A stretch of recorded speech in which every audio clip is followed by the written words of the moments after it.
Good morning, class. Kindly please take your seat. We're gonna start our lesson. So, before we start our discussion, let me introduce myself. I'm Miss Jensel Estrelianes. I'm your English teacher for the whole school year. I'm looking forward to a happy and smooth discussion, so behave everyone. I have here three simple rules in my class. First, lend your ears to the person who's talking in front. Second, don't speak while I'm discussing. Last, raise your hand if you want to recite. Understand? Okay, so let's start this discussion with a prayer. Please sing along with the prayer we have in our screen.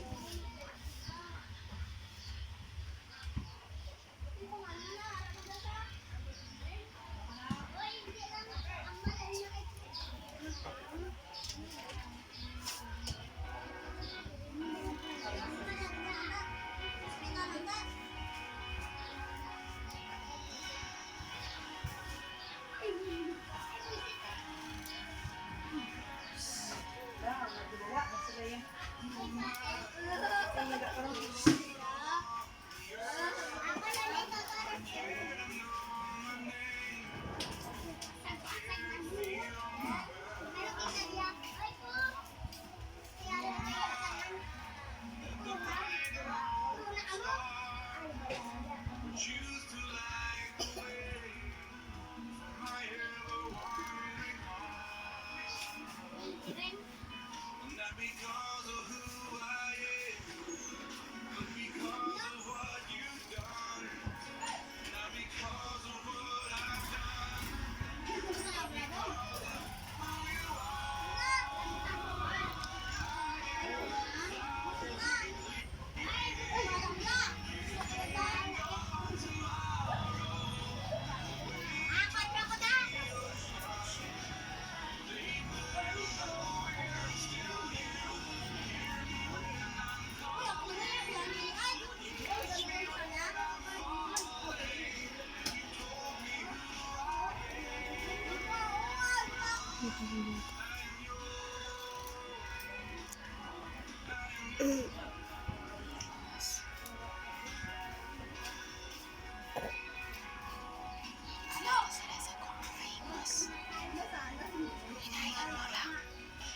the eyes that see my sin.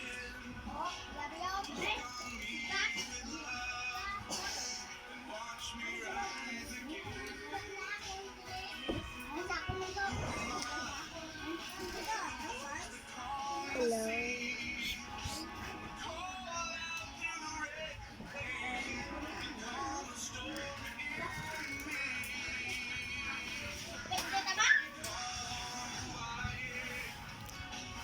Because of what you've done, not because of what I've done,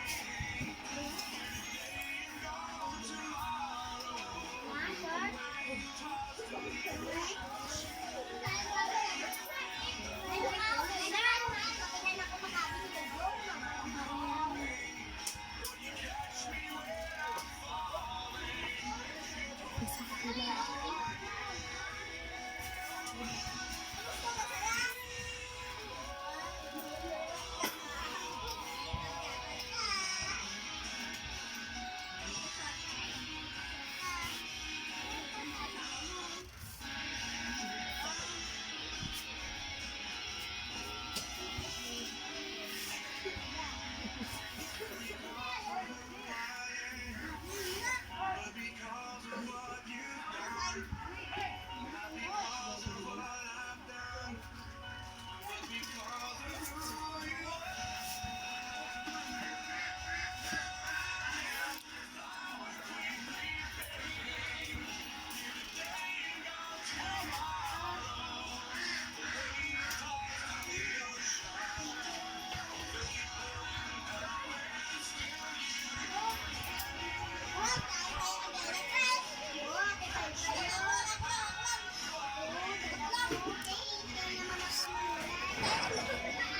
Sayang sila. Malamang ito.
Let's move on to our topic.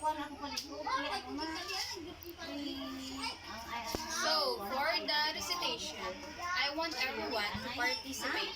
I have here a small box naming that consists of your name. So, let's start our discussion to introduction. Kindly please read Mr. Radley.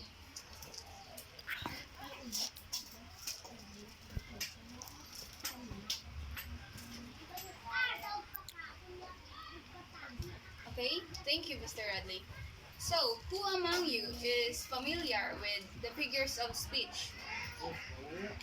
We Filipinos often experience this kind of situations wherein we're having a hard time to speak in English. So, for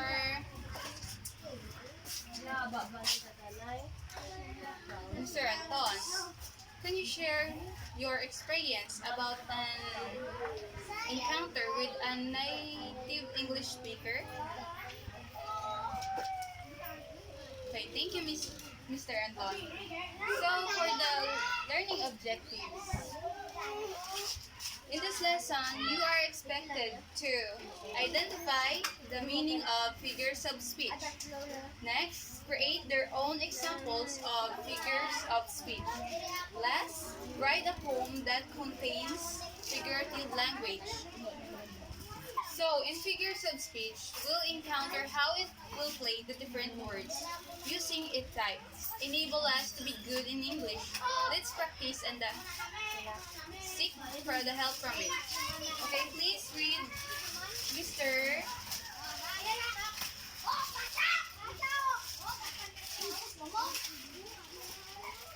Mr. Raj. Please read what is a figure of speech.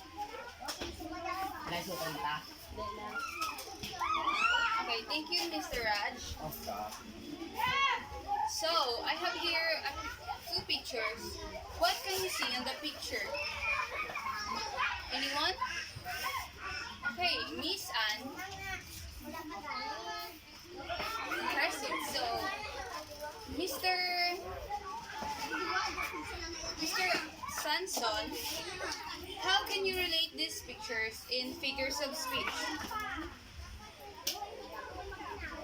Okay, good, very good. So, can someone read the uses of figures of speech? Mr. Oriel?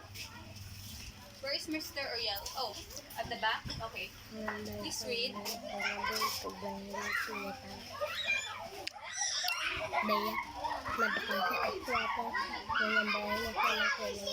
Okay, thank you, Mr. Oriel. So, we use figures of speech to enhance our written sentences and also how we'll speak in English to express and communicate with other people. So, here are the types of figures of speech. Please kindly read the personification.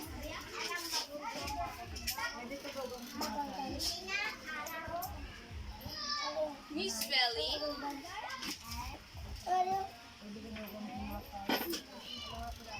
Okay, thank you, Miss Belly. So, personification is the attribution of a personal nature or human characteristics to something non-human. For example, opportunity knock at his or door. Second, time flies when you're having fun. So, here the given characteristics were from human and animal. Opportunity doesn't knock and time doesn't fly literally, but with the help of figures of speech, it enhances. Next, the personification.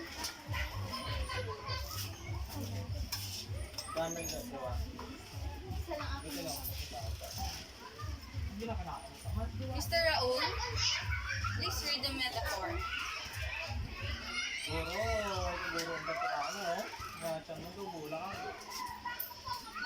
Use. Okay, so for the metaphor, is a figure of speech in which a word or phrase is applied to an object or action, to which is not literally applicable in here. It uses, for example, she is the apple of my eye. The sun is a creature of habit. So in here, it uses apple in the eye and sun and habit, two different words that puts together. Understand? Okay. So next is simile.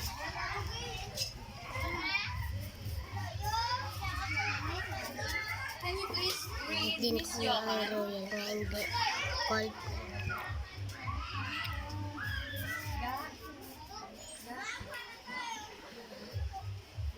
Replace.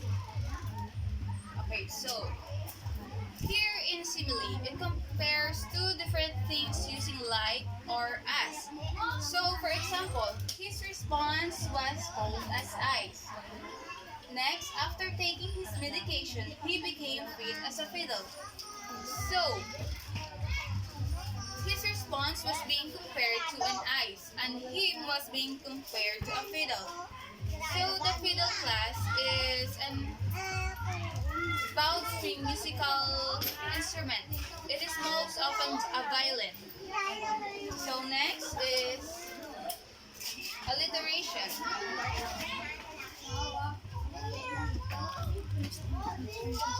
Please kindly read Miss Estorel.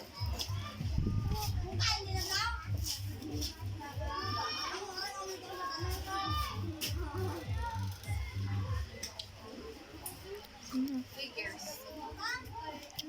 Okay, so thank you, Miss Estorel. In alliteration, it is the occurrence of the same letter or sound at the beginning of adjacent or closely connected words. In here, for example, clear, close your cluttered closet. Next, go and gather the green leaves on the grass. So in here, we have C and D for the repetition of the letters. So next is onomatopoeia. Please kindly read Mr. Kajik.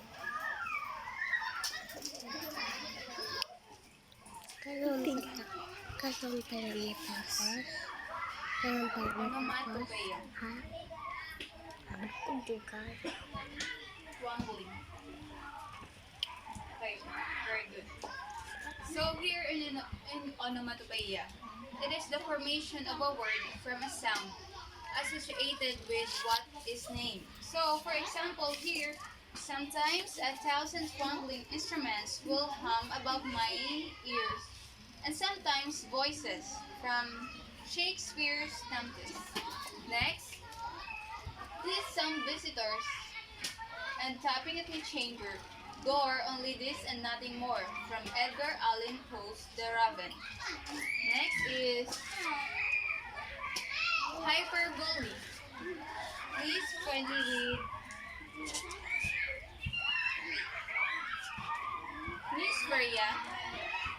kindly read hyperbole.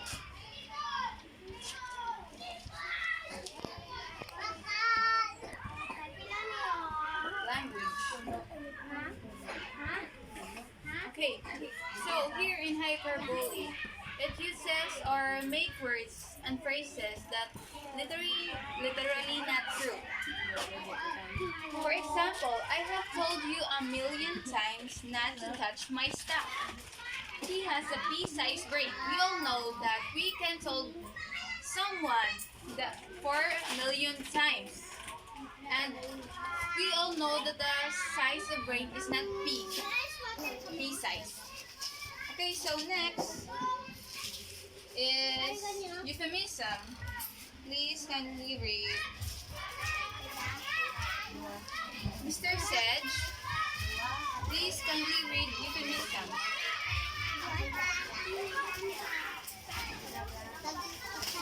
Okay, conversations. Okay, very good.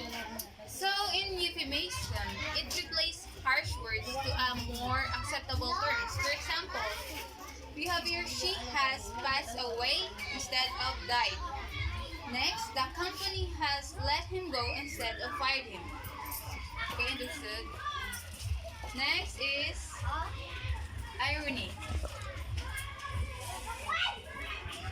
Please kindly read Miss Alona. Irony.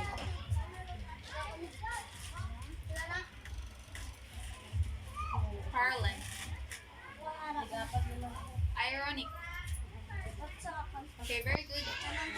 So, here in irony, it expresses as sarcasm or the opposite of the words or phrases. Like here, for example, during a thunderstorm, Thomas exclaimed, ironically, "What beautiful weather we are having."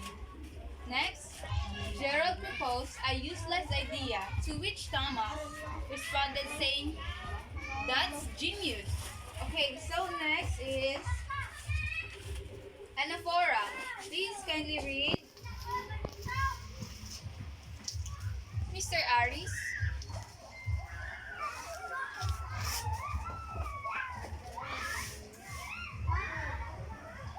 Rhymes. Yes. Okay. Thank you, Mr. Aris. So here, in anaphora, it is the repetition of words or phrases in a group of sentences, clauses, or poetic lines. Like, for example, here, so let freedom ring from the prodigious hilltops of the New Hampshire. Let freedom ring from the mighty mountains of New York. Let freedom ring from the heightening Alleghenies of Pennsylvania.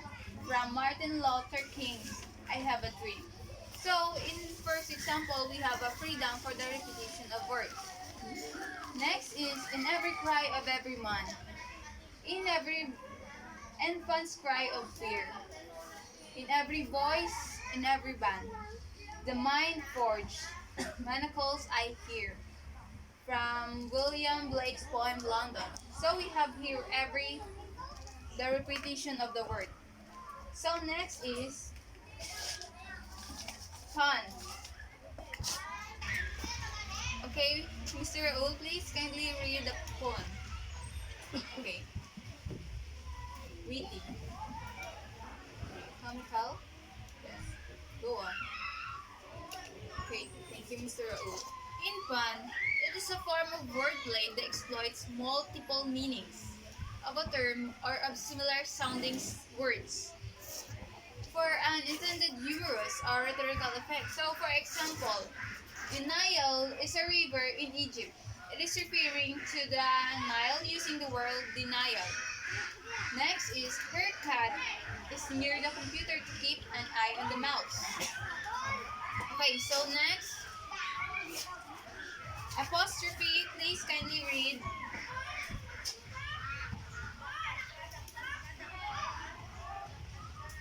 Mr. Alex. Okay, please stand.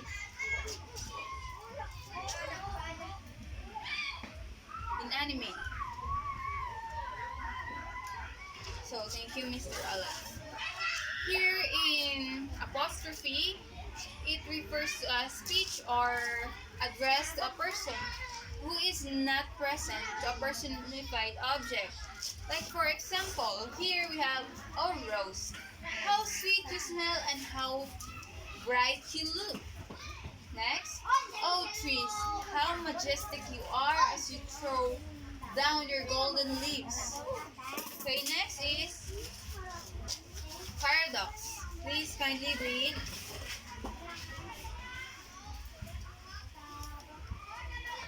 Miss Ariela.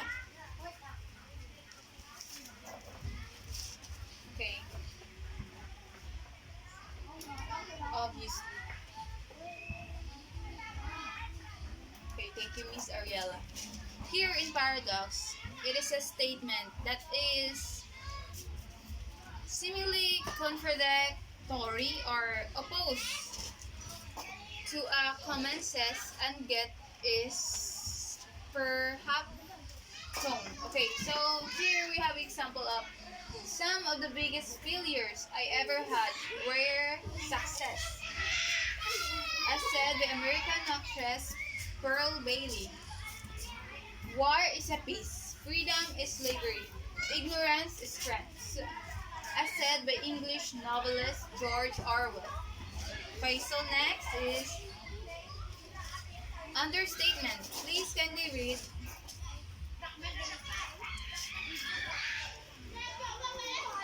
Mr. Pietro.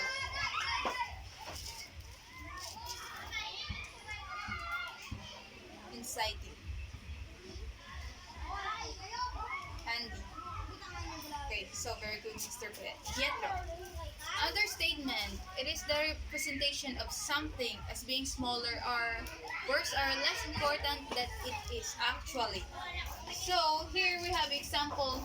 That condemned house just needed a coat of paint. Sue won the lottery, so she's a bit excited. Okay, so next is metonymy. Please kindly read Miss Tricia.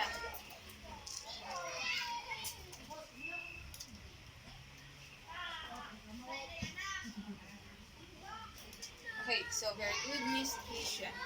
In metonymy, it is the substitution of the name of an attribute or adjust for that of the thing meant. Like for example, here, the pen is mightier than the sword. Here, pen has replaced the written word. Okay, so next, if you want, I can give you a hand. Here, hand has replaced the help. Okay, so next, oxymoron. Please kindly read Mr. Alfred. Okay, so it's oxymoron.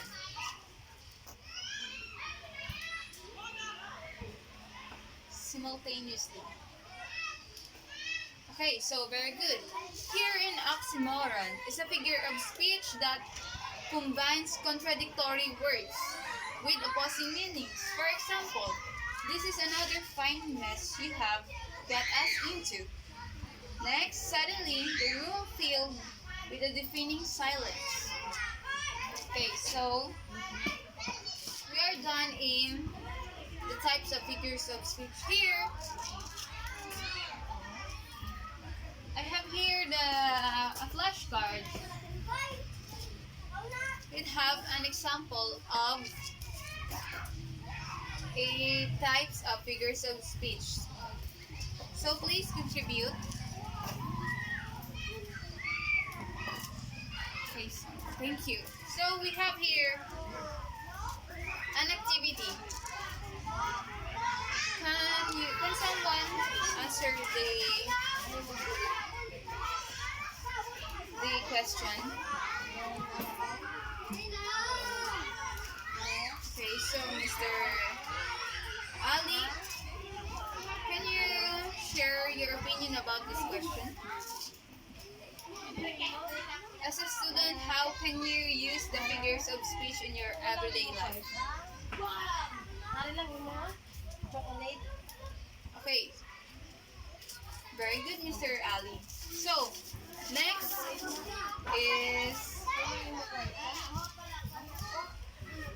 Miss Feli.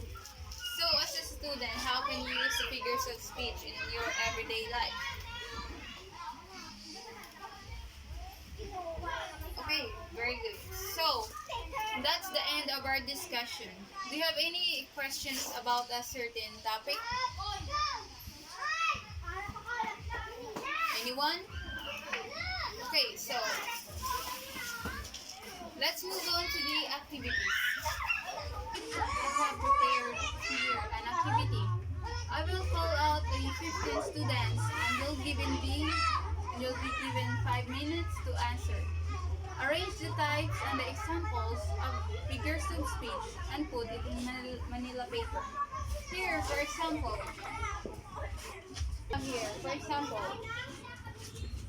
the metaphor will be put in figures of speech in the types. And the next is the example.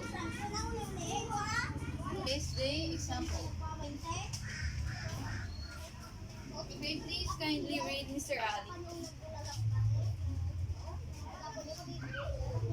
So, I will call out 15 students.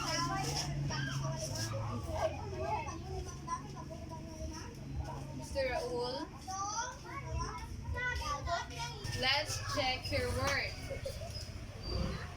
Metaphor, the sun is crazy to have a check. On, your cat is near the computer. Keep an eye on the mouse. Check. Irony, during a thunderstorm, Thomas explained. Ironically, check.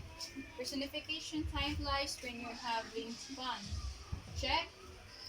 Oxymoron, this is another fine mess you have got us into. Check. Onomatopoeia, see some visitor and tapping at my chamber door only. There's nothing more. Check. Apostrophe, oh trees, how majestic you are as you throw down your golden leaves. Correct? Metonymy, the pen is mightier than the sword. Check. Paradox, war is a peace, freedom is a slavery, ignorance is strength. Correct? Alliteration, go and gather the green leaves on the grass.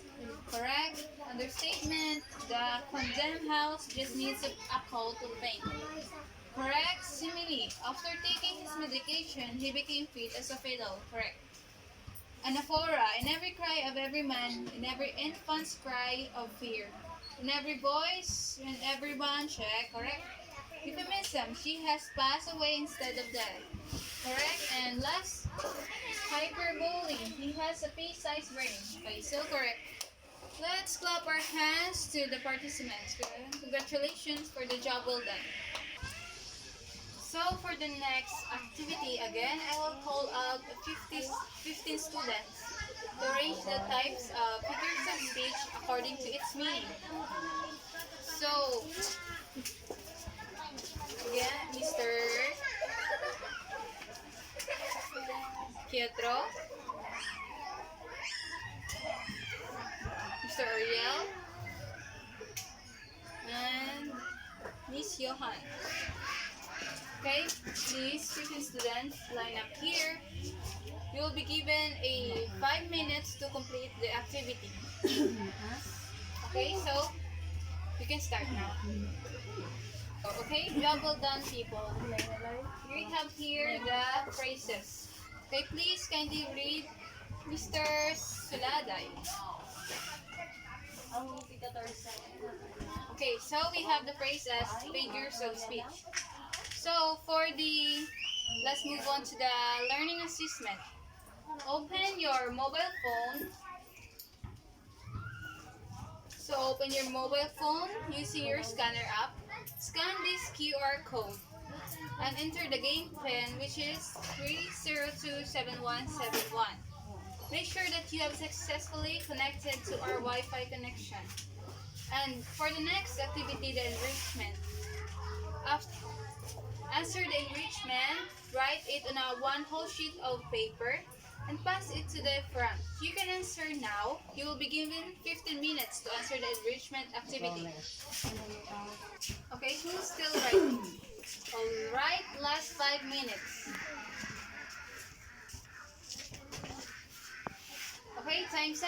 pass your paper, everyone. Okay, so for your assignment,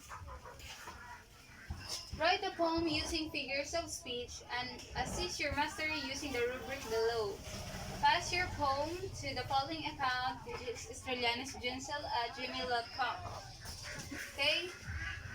Any question, everyone? Okay, alright. So, goodbye, class. See you tomorrow.